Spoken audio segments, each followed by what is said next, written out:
Hey, Waffle Gang, I do hope you are well. My name is Mark, and today we're checking out some more relationship stories. And if you do love a Reddit story, why not consider hitting a like, subscribe, maybe that notification bell too, and let's crack on with today's first story. Now, today's first story comes from No Thanks No, who says, my 25 female mum, 67, is dying. My sister, 35 female, is dependent on her in every possible way. Other sister, 37 female, and brother-in-law, 39 male, and now talking about we will all have to take over from mum and take care of our sister. I do not want to do this. I will try to be brief. My sister Jen, 35 female, had been frankly a mess for her whole life. She's gotten exponentially worse since age 18, and literally expects the whole world to revolve around her and cater to her. Unfortunately, it often does, and that's because my mum constantly gave in to her demands. She's also very demanding of our other sister, Paula, 37, and myself, mostly of our time, but also of Paula's money. Jen will whine about how she feels so bad about owing Paula and my mum so much money, but apparently she doesn't feel that bad because she hasn't had a job since she was 19. She claims she sends in applications all the time, but that it's just really hard to get a job right now. I think that's bullshit. She could work somewhere, but she won't apply for anything less than $15 an hour, despite having no skills. Other things to note. Aside from being financially and emotionally dependent, she also can't, or won't, do any regular tasks for herself. She won't go to the grocery store alone. She has no car. She won't do her own laundry. She won't cook, and is very overweight because she just eats junk or orders out. So far this year, my mom has spent over $20K paying for Jen's rent. She lives in an expensive one-bedroom in our city because she refused to look at low-income housing, and guess what? My mom allowed her to choose the apartment. My mom has almost no money to her name. Every cent from retirement and pension went to my sister. Those are the basics. Now, of course, this is complicated by the fact that she is not well mentally. She has depression and anxiety and some severe paranoia. Constantly is positive people are making fun of her, etc., which contributes to her fear of working, and many doctors have suggested she might have bipolar or BPD. I understand that she is suffering and in a kind of pain that none of us could fathom, but my pity is just gone. I feel like she could do something, anything, but just won't. Even getting there to a therapist was exhausting, and it really hasn't worked at all. She's been in therapy with one of the top doctors in our area, but she isn't completely honest with him. And even he recently told her that if she doesn't do something, there's no point in her seeing him anymore. So, we're at a loss, but frankly, I'm done. I'm upset with everything, and even though it is killing me to watch my mum fade, somewhere inside me I have to admit I'm also angry that she let it happen. I know she couldn't control my sister completely, but I just wish she hadn't just kept giving and giving and giving and creating this unhealthy dynamic. So now we are at a crossroads. Paula has been crying to me lately about how terrified and angry she is that now we have to take care of Jen. Financially, emotionally, basic needs, whatever. I went to our house last night and we sat down with her husband and her oldest child, 15 male, to talk about things. She has seemed to just accept her fate and just depressingly acknowledges how now just to keep out paying Jen's rent and etc. But she and her husband have asked me to contribute in any way I can because they have 2 kids who would eventually go to college, and it isn't fair for them to miss out on things because of their unwell aunt. I agree, but I can't do this. I barely talk to Jen anymore and only see her at family events because she's so exhausting, and I refuse to cater to her ridiculousness. I tried for so long and it did nothing, and now I can see how deeply stuck she truly is. I don't want to be dragged in. I think it's so sad that Paula is convinced she has to take care of our sister.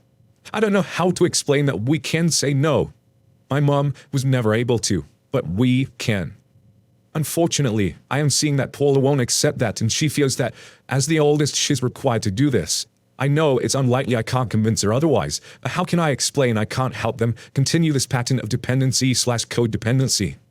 I guess maybe I sound cold, but honestly, I just feel so numb. My mom deteriorated so much over the years, and honestly, I blame Jen for a lot of that, causing her so much stress and pain. I think Jen has had too many years and too many chances to change. I give up. As bad as that sounds, I really give up. Now, I think I'll start off straight away saying that, you don't have to help if you don't want to. You certainly don't have to help. And I feel really bad for Paula that she feels that, you have to take care of Jen. And I kind of feel in some ways maybe the situation would be different if Jen was actually helping herself in this situation, getting the help that she needs.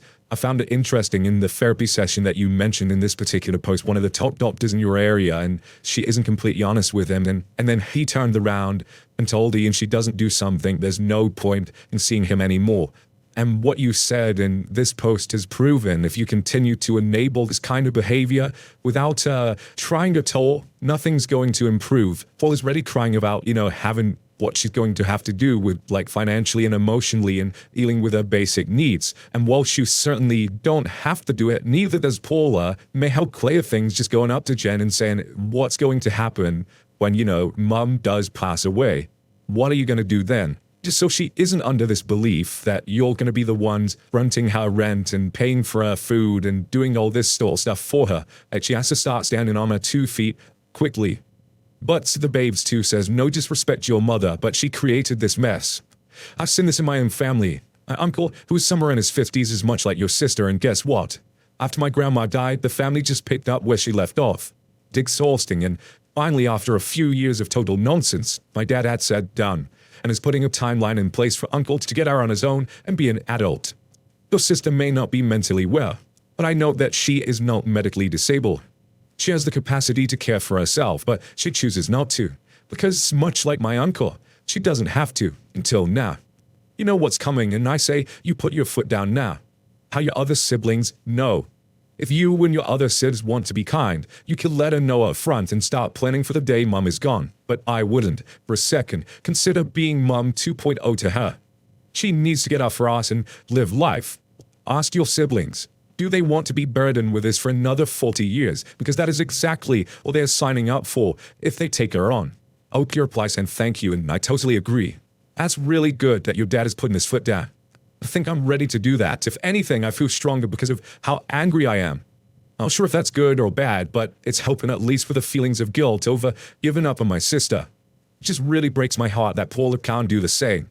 She's going to drag her kids into this situation, and I feel awful that my nephew especially will have to deal with the after effects, but I guess there's nothing I can do there.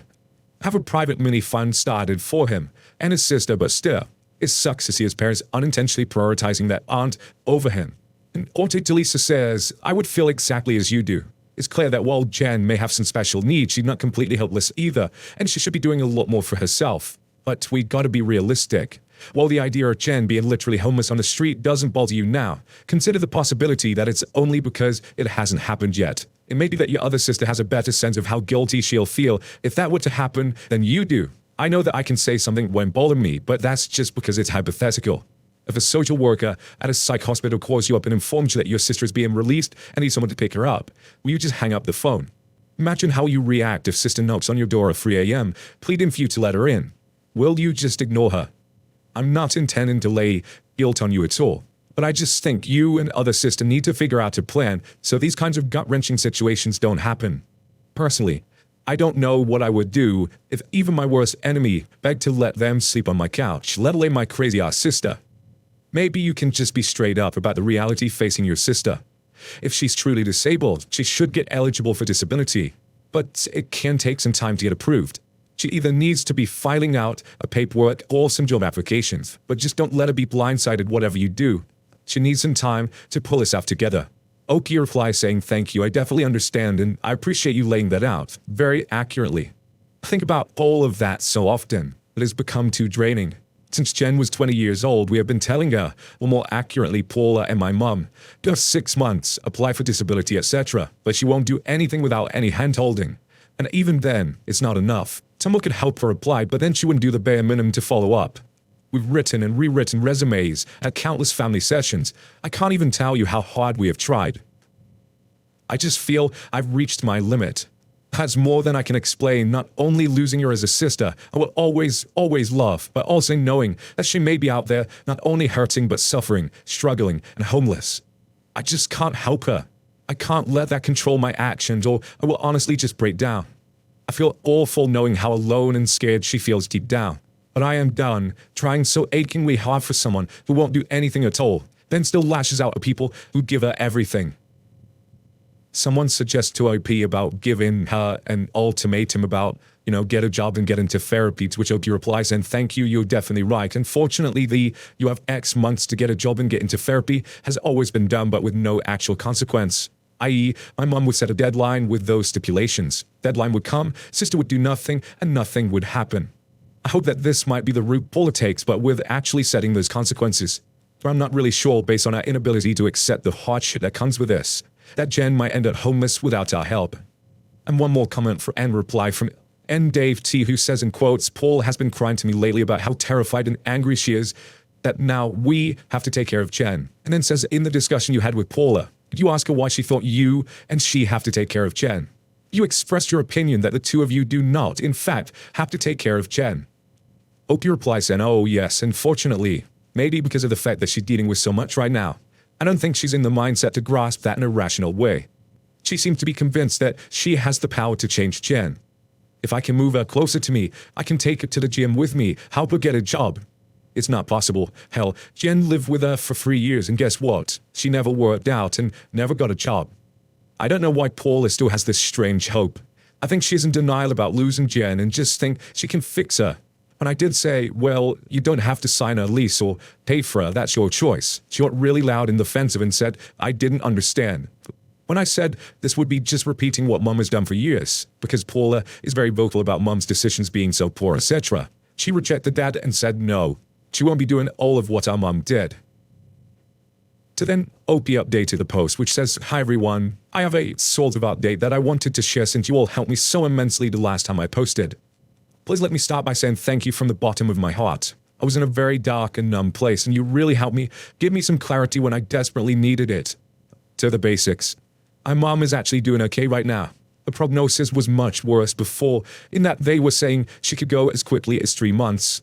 But just a couple of days after my first post, she was able to do more on her own, keep down food, get out of bed, and interact much more normally than before. He is saying that if she continues to show consistency like this, it could be a lot longer than we first thought. Regardless, it is a long road ahead, and we just have to see what happens. Paula has somewhat come to her senses on this whole matter. She and her husband invited me over, and she apologized profusely for guilt-tripping me, for expecting that I would share a responsibility like this just out of obligation. She said she was not coping well with our mum's condition, and was feeling desperate and frankly terrified, though she was being a bit irrational. I asked her why she felt obligated to strap herself and her family to Jen. She couldn't really answer beyond saying that she does feel responsible for her well-being, as she does for me, her kids, etc. And she doesn't think she could cope with knowingly letting Jen suffer. All I could do was assure her that's not her cross to bear. Now, should you consider seeing a counselor to talk it through and get some perspective? Paula also said she literally cannot support Jen financially in the long term, as our mother has to an extreme, and she wanted to look into other options for Jen. She explained that she knew she could not put her family second to take care of Jen. So the first thing we did was reach out to Jen's therapist. Thank you to all who suggested it. We had a family session today. It went as expected, I guess. Paula and I went with Jen there. Honestly, I was shaking before I got there because I've been deliberately pulling away from Jen for the last few years, and I know she is livid and hurt. I knew Jen would lash out, and she certainly did. But it was good, and that the therapist, who is one of the best in our area for personality disorders, anxiety, etc., explained that he couldn't help her if she didn't try something. And he actually would not recommend that Paula and I support Jen forever if she refused to do something. He asked if Jen would consider accepting a job at, say, McDonald's, and she flat out said, no. When he asked why, she just kept repeating, I just don't want to be around people. He said, okay, but if your sister said she wouldn't support you if you didn't accept it, would you?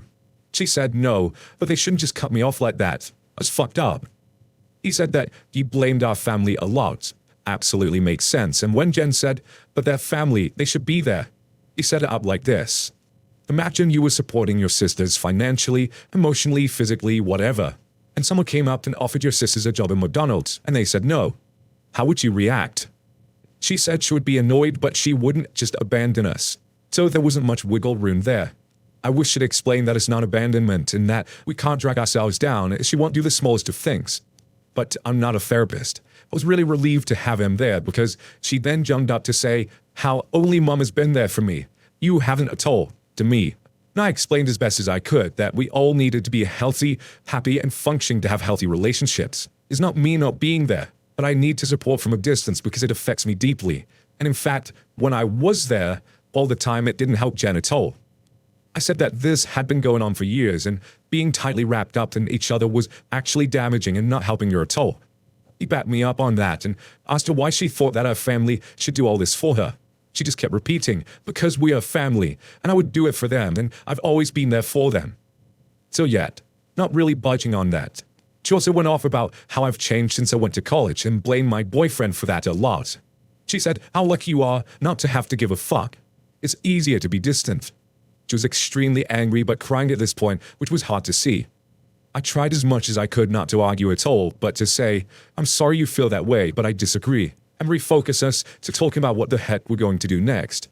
The therapist also tried to do the same, focusing on how Jen needs to move beyond these familiar expectations and start to do something for herself. He told her it's going to be extremely hard for her to find a job and it will be a lot of work. She acknowledged she needed to. But then he again asked if she'd now consider accepting a job at McDonald's, and she again said no, that she couldn't explain why. It was so hard to hear this because I just felt like we kept hitting walls. Paula even brought up how she couldn't afford this financially and that when Jen lived with her for over a year, nothing changed. Jen immediately shot back. That was because it was toxic in your house. The therapist asked how she contributed to that toxicity, and she said she just didn't like Paula's husband. That was more or less the situation. I left feeling really mixed up, but at least relieved that I tried something. Jen also thanked me for coming, but not before talking to me outside very bitterly about how much I've hurt her so much, not being there for her. Repeats of the same stuff in the session. She said, I used to be very family-orientated. When I was a child, through 18, I guess, and I changed so much, and not all families are close, but ours is, and we should never not help each other. I explained I needed to take care of myself, and I've been trying to do that, get healthier because I've not been doing well mentally or emotionally. I wanted her to do the same. She was somewhat receptive, actually, and understanding, but then away from a position that we always shared the same definition of family until I went to college. She said, I was always there for you, and then you didn't need me anymore when you met the boyfriend. I said, I'm sorry you feel that way, but that isn't how I feel at all. But we can't all set each other on fire to keep each other warm. Thanks, guys. And that's us being there was actually hurting each other's growth so much. She agreed, but again, said, but you're not some stranger off the street. You're my sister. Sorry for the length, but anyway, that seemed to somewhat make sense to her, I guess. I realized, though, that I will never change that line of thinking, and she will always believe that Paula and me, especially, are extremely selfish. Fortunately, after that, she seemed to relax a bit and agreed she needed to wake up and do something. She said she wished something could wake her up, like if she was about to get hit by a train and realize, shit, I need to move. All I could think was that her wake up would be us cutting her off. But the therapist said he wouldn't recommend that. However, he also thinks Paula needs to put a limitation on how long she will help and set a firm line. Jen needs to put in the effort to get a social worker, be in a program that helps adults find jobs and apply for disability. The type of insurance is awful in this state, which complicates things, but she claims she will do the research. So I really don't know. Honestly, I don't have much hope. I just don't. There are so many issues that it just seems insurmountable. I don't expect any change because she hasn't hit any kind of rock bottom. She claimed that me explaining that I would continue to keep her at a distance, her words not mine, but whatever, made her want to change. But I really, really don't believe that. I love her, and I always will, but I just don't see that. For me, I just plan on continuing to stay out of this. I hate that she thinks it doesn't affect me, but I have to let that go. The hardest thing for me is all the guilt I feel. For years, we're all living under the notion that if you did something and it hurt someone else's feelings, you're responsible for those person's feelings. And I'm trying to convince myself that's not true, and I'm struggling. I saw plain as day and knew always that me pushing her away is hurting her immensely. I'm aware of that and I still do it. Shouldn't that mean I should be responsible for how she feels? This is where I get stuck. If a kid hurts his friend's feelings, you'd say you should apologize because he's responsible for it. I'm stuck. That's how I'm absolved of this. I'm stuck because all I can hear is her telling me I've been selfish and knowing that she's right, even if it's for my health. Sorry for this mess of a post. I'm very confused about it all, and it feels like my life as a whole and everyone in it is just so uncertain. I guess going forward, I am hoping that Jen does, as she says she will, and looks into the programs her therapist suggested. I am hoping she gets on any track at all. That's all I can really do, is hope, and offer to help her if she takes those first steps, which I have serious doubts about. Fucking sucks feeling so helpless about it. I just can't let myself dive back in. Not the happiest I know, but it's something. More importantly, something even mildly different from all the things my mom did that actually buried us in all this mess. I plan on continuing to talk to Paula and support her as much as I can. Hopefully convince her to come to a therapy session with me and see that neither of us have to carry this guilt forever. Thank you all again so much. And now I'm going to turn this one straight to you guys. What do you guys make of this situation? If you was in OP's position, perhaps you have been in the past, what would you do in it? Let me know your thoughts down in the comments below. And just a huge thank you for spending your time with me today, getting involved in the stories. Your love, support, and time always means the absolute world. Thank you so much, and hopefully I will see you in the next one. Take care, and much love. We got the vida here says fire. Play these songs out I fist if they're no gap.